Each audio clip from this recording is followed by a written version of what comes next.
I'm Dr. Jocelyn Mitchell-Williams, and welcome to What is Black Podcast, the podcast where we discuss topics important to raising healthy and thriving Black children. Welcome, everyone, to another episode of What is Black Podcast. I'm excited to have another special guest with us. I have Dr. Jocelyn Mitchell-Williams.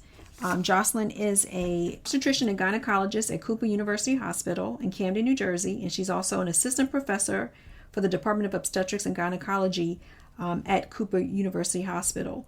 So welcome. Thank you for joining us today, Jocelyn. It's great to be here. Thank you for inviting me. I wanted to really talk about sexual health issues facing teens and young adults, especially given the disproportionate disparities experienced by many young Black women, especially the disproportionate rates of STIs, and also some of the maternal health disparities among Black women.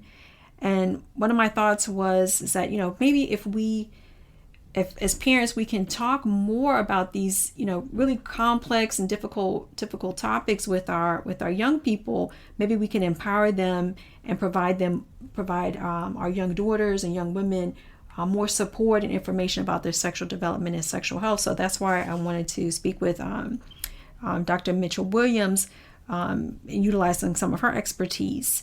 So thank you again for joining us today, Jocelyn. Oh, it's great. It's great to be here. And as you said, these are really important issues, and you and I, both in our lives and our practices have seen firsthand some of these disparities that exist. And I think, there are more things that we can do. A lot of it revolves around education and access for these individuals. And, we really do need to start thinking more outside the box and how we can bring that education and care to these individuals. So first and foremost, when should parents, or how early really should parents start talking about sexual health, sexual development with girls? So obviously there's a variation on when that might happen, just based on circumstances. But generally, around the time of puberty, around the time right before first menses, some of those conversations should begin to happen.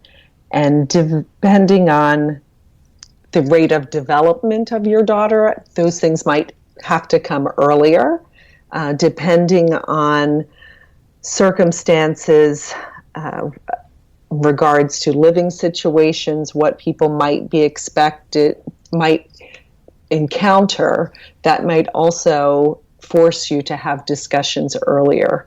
If there's concern about safety around sexual predators and things like that, some of those conversations need to start earlier. And sometimes they do happen more in some of our minority populations. So those things also have to be taken into account. So you're a gynecologist by training. And I was just wondering, when should, you sort of set the stage for when a parent ideally should have conversations with their daughters. But so let's say the next step. When should young women see a gynecologist? So the current recommendation by the American College of Obstetrics and Gynecology is that adolescents should have their first visit around the ages between 13 and 15 years old.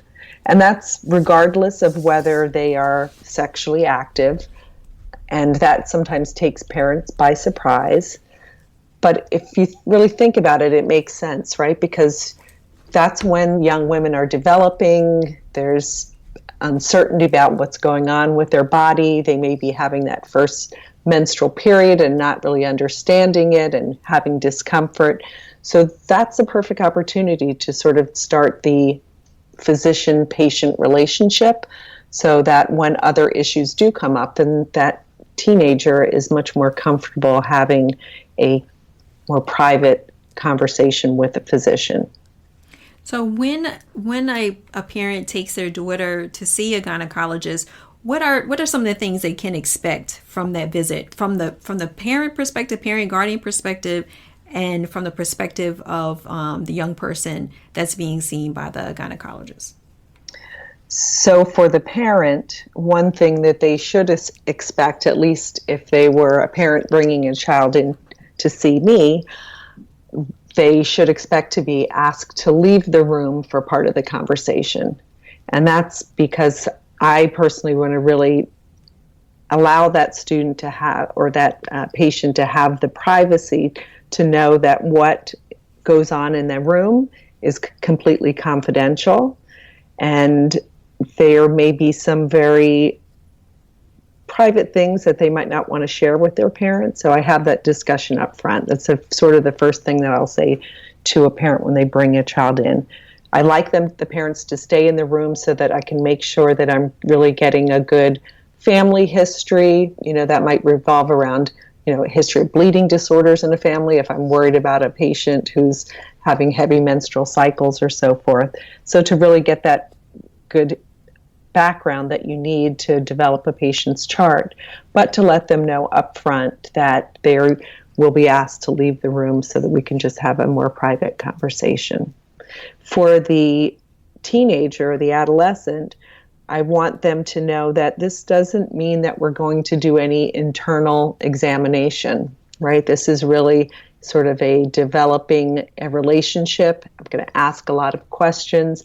I will ask to at least look at the body to make sure that the level of development is appropriate for their age. But other than that, there does not need to be a physical or an internal exam at that time in most instances. So I want to make them feel comfortable about that so that they're not overly anxious and nervous about being in the room with me. I'm glad that you really said that, because I think there are parents that don't realize that there is an importance to sort of allow their child to see the clinician, see the provider separately from them. I know that I'm a parent as well, and sometimes you do feel like, well, you're a little nervous, but at the same time you also want to know what your child is saying. So it can be difficult to sort of leave the room when you really want to stay there and you're used to like giving the history. So I'm glad that you said that, so that parents sort of have that expectation going in. And maybe too that they can, I don't know, maybe that may foster some conversation that the parents can have with their child before going to see the gynecologist. But I don't know if you've experienced that before, if that parents finding out that they have to be separate from their child during the visit. Is it right? I mean, I think their parents are very receptive to hearing that when you frame it in the right way. If you are, saying that it's very important for me to be able to have that private relationship with your daughter, I think people are understanding of that, because those parents, those mothers, are, generally have also a private relationship with their own gynecologist, so that they sort of understand that. But wherever possible, I do try to make that known ahead of time. So if I have a patient in my own practice who has a daughter, I try to remind them of the importance of bringing their daughters in at that early age to have a discussion, because there's too much of a thought out there by many parents that if you bring your daughter to a gynecologist, then you're sort of giving them the okay to have sex. And that's just not the reality of it. There's so many more important reasons to have a daughter start seeing a gynecologist at an early age. Having said that, it still is important for somebody to be having that conversation about pregnancy prevention and sexual health. And sometimes, quite honestly, parents aren't that comfortable doing it. So I think you really got to, in a long-winded way of my trying to say that, I guess that is a fear, right? You want to know if your kid's sexually active or not, but at the same time, you don't want to, I guess there might be a concern for parents that, like you said, if by taking them, that they're saying that, yes, they're giving permission to have sex. And I'm glad that you sort of kind of set that straight. It's really about health, right? So I want to talk a little bit more about that. Why sexual health is so important to overall health and wellness for young people. Well, I mean, it's important because you want to make sure that, one, you are encouraging healthy sexual relationships. Being a teenager is not always that easy. There's so many pressures from peers, from boyfriends, from media that, put out the wrong message sometime. And you really want to make sure that people are aware of, what a healthy sexual relationship looks like. So it's really important to have those conversations so that we don't have our daughters, being subjected to verbal abuse or physical abuse or sexual abuse. They need to see what a healthy relationship looks like and to have a discussion about that. There's also a lot of peer pressure that goes on, and we see a lot of young women having issues with their body image issues.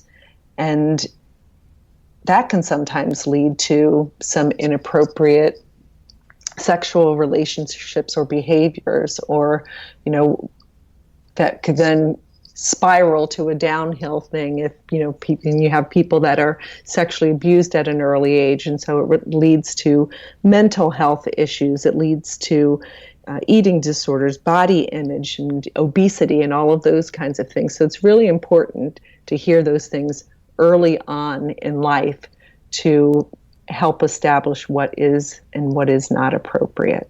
When you actually are talking with young people, do you also share information and talk about, really dispelling myths that many young people might have?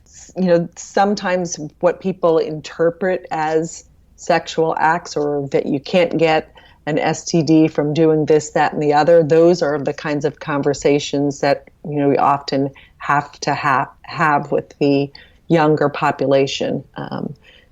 And some of that's, because they hear maybe their sexual partners say, oh, you can't get pregnant, on the first time. You can't get pregnant if you haven't had a menstrual cycle before. So displaying some of those myths is really important. And, really trying to emphasize, obviously, the use of condoms, abstinence, letting people know that it is okay not to have sex, not to, be pressured by individuals to engage in something if you're not ready for that kind of relationship. And to make sure that when they are ready, or they feel like they do want to take that next step, that they are well prepared and have birth control options. And you might not see that patient maybe for after they've come in for that first visit. We only generally see people annually, so there's going to be a whole year's time that goes by in the meantime. So you do want to have these conversations up front and maybe say, okay, you're not ready to have sex now, but do you know what to do if you decide between that year span that that's going to happen? That you can call and make another appointment to see and talk about birth control. Or because you've already been seen, I will call in a prescription for you so it's available for you. Or if something happens and you have a sexual encounter and did not use birth control, have I talked to that patient about emergency contraception and what they can do? So those are all important conversations to try to optimize when the patient is there for that first visit. So we talked a lot about, I think, more like a parent engaging, scheduling the appointment with the gynecologist.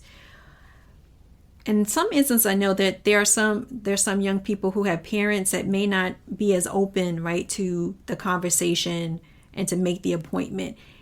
Are teenagers able to schedule their own appointments, or can they be encouraged maybe to do that if they have their own questions? So they can, if they have their, health insurance card, they can do that. The downside of that is if a parent doesn't want them to be engaging in those kinds of visits, that information is going to show up on their insurance information when it's mailed to parents. So that can be an uncomfortable circumstance for adolescent patient. So sometimes that's when individuals utilize clinics that are available, whether it's through a high school that might have a student-run clinic that they can see a nurse about something like that, or a Planned Parenthood location. And that's why I think it's so important that we as physicians kind of use our influence to prompt patients to make sure that they're bringing their children for these visits. Certainly, a gynecologist may be something that they're not willing to do, but pediatricians, see patients up to, 18, 21 years old or so forth. So those are another set of allies that we can have to sort of really increase that encouragement to have that kind of visit, or at least that conversation. And what I think is like so amazing about what you do is that, again, we've talked more about like birth control, protection against sexually transmitted infections, but as a gynecologist, you do so much more, right? There's so many other topics related to sexual health, sexual development that are so critical for young women. And I just wanted, to kind of share with our audience and listeners, like what are the other areas that you can also, other areas that can be addressed, or the issues I guess that can be addressed with the Sure. gynecologist. Sure. So, and I think there's different life stages. So you talk about some things with adolescents, some things with people who are, in that 20 to 30 year age, and then those other individuals that are in the perimenopausal or menopausal stage. But for the adolescents, we've touched a little bit on a couple of these things. So body image, that's huge. How cruel some teenagers can be now, and especially with social media out there now. There's a lot of sort of bullying that goes on online and in schools, and a lot of it centers around body image because of what society has sort of depicted as the appropriate way to look. So I always talk to young women about them feeling comfortable with who they are, and being comfortable in their own body. There's issues that people may have, one way or the other. Either they're too heavy or they have an eating disorder and they're too thin. And so really trying to get people to, understand that they need to take good care of themselves with appropriate diet and exercise. Talk about all of those things, not just menstrual cycle and so forth. And in some instances, we sometimes, play a little bit of psychiatrist sometimes.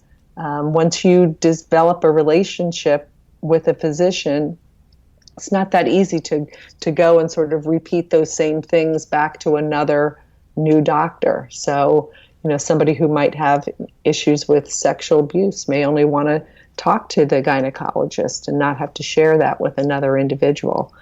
So, there's a wide variety of different topics that I may handle on a basis with across many different patients. I think it's amazing the work that you do and the benefits parents can have by just tapping into the expertise of a gynecologist. So I was wondering, just pivoting back to parents, what resources are available to parents to help them talk to their girls and young women about sexual health, sexual development? Well, first, they should rely on their gynecologist as a resource, number one. I mean, I think, again, where I've had the best relationships with my teen patients, it's where I've had really good relationships with their moms.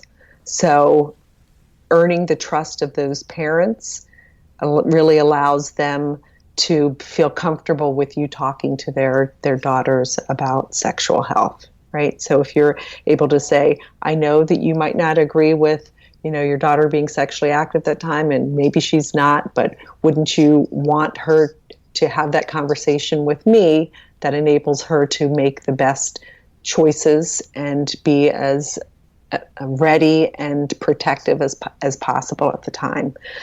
The other thing is there's a lot of resources that would be available in a gynecologist's office. The American College of Obstetrics and Gynecology puts out just tons of brochures that are available on a variety of different things, from painful periods to teen pregnancy to STD prevention, all of those things. There's a lot of literature, and I would recommend using those kind of reputable resources versus talking to their friends, getting their information from their friends and so forth, which, as we've just discussed, there's a lot of myths that are out there that we don't want people sort of hearing.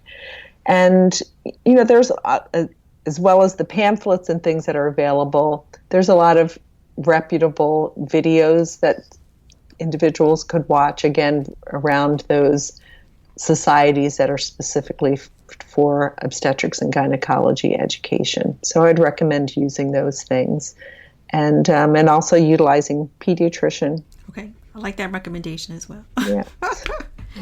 Being one myself. We're all in this together, the more education the possible. And really it's about opening that dialogue. Parents have to be willing to sort of have these conversations with their children. And if you start that at an early age, before you talked about when's the right time to start having these conversations, your child may be the one that actually comes with that question. So you got to be prepared for it. You don't realize that, maybe at 9-10 years old, your child may ask, why is such and such? So you have to be prepared with some of those responses. And, and then from that, think about what other conversations you can have down the line that will best prepare your child for what's coming. So I just wanted to circle back a little bit, Jocelyn, about, I think, some of the reasons why I really wanted to have this conversation with you. One, because of your expertise, and also two, your work and passion on diversity issues, health disparities issues. And just wanted to dive in a little bit more about this disproportionality of some health outcomes, right? Poor health outcomes for Black women and young girls and young women. And from your vantage point, what do you think we need to really do to address these issues? I mean, with conversations like this, encouraging parents to have conversations like that, is it one way to sort of try to address these disparities? And are there any other ways you think that we can address these issues? Well, there's no one quick fix answer for sure. I mean, these disparities have been going on forever. And you're right, they do occur more in minority populations. We see it all the time. So you can say, yes, some of that is due to access of care. The Affordable Care Act sort of helps somewhat with that. So people have more access. Some of it comes, about because of these other social determinants of health, finances. If you don't have the ability to buy birth control, guess what? You're going to have more individuals that then are getting pregnant still. Some of it has to do with our own impressions as Black individuals, our own impressions about the healthcare system and that inherent distrust. So that when people try to encourage us to use a different form of birth control or say that this sort of treatment method is better, there's question, there's doubt whether the healthcare professional is being honest again. So there's a lot of work to do in that regard. Having more, and this has been my big push in my career, is that having more physicians that look like us helps. You're much more likely to trust a physician from your own background if you're hearing it from them. So we need more physicians that look like us. We need, as Black individuals or minority populations, we need to be more informed. So we have to do our part. We have to educate ourselves and use that education to educate our children. That information needs to be passed on. And when we're in situations, so the big thing now is the three to four times the number of like maternal deaths for Black women, we need to start asking more questions. We need to know that fact, and we need to be able to say to our physicians that are caring for us, did you know that the death rate for Black women is 3 times more than it is for Caucasian women? How are you going to make sure that I'm best cared for? So we need to let our physicians know that we know the facts that are out there and that we're relying on them to make sure that they take the best care of us, because something's happening that's making that rate so much higher. And some of it may have to do with, some kind of unconscious bias, that people aren't, maybe taking us as seriously when we're complaining that something's going on. So those are just a few of the things that I think we can do better. And so I wanted to pivot a little bit to the other hat that you wear in terms of your work to diversify the medical workforce. And I think that's such an amazing hat that you wear, plus the work that you do to provide direct care to patients. And I wonder if you could share a little bit about that role that you have, and what you love about being both gynecologist and having this other hat in terms of increasing the diversity of medical professionals. So, from just us being in medical school together, that I've been in this diversity thing for 20 plus years, right? So it is something that I'm very passionate about. And I think a lot of it just stems from hearing a lot of stories from other minority individuals about how they were not encouraged, in fact, in times discouraged from pursuing careers in science and medicine and so forth, as if they were less capable. And so for 20 some years, I've been involved in programs that sort of speak to the opposite of that, to get people encouraged about their interest in medicine and about their ability to succeed in medicine. And we do that through a variety of different programs, throughout the undergraduate years and even high school and in primary care and at the primary level, 5th and 6th graders, to let students know that, yes, here are people that look like you, that are physicians, even though you might not have seen one. And we hope that causes a little bit of a spark of interest. And most of my job now is in that arena, is in running those programs and community programming that allows our medical students to sort of train in urban environments with minority populations. So, even if there's a majority student, I want them to know about the barriers that minority populations have to access, how it affects their medical outcomes, and how they, even as a majority physician, can be a great physician for that patient.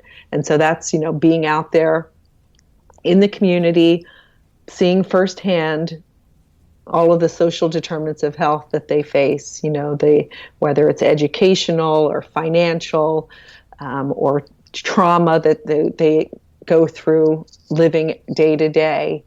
I want those medical students to really be informed about what those patients bring to the table, and I want them to be instrumental in helping to find solutions to improve their outcomes.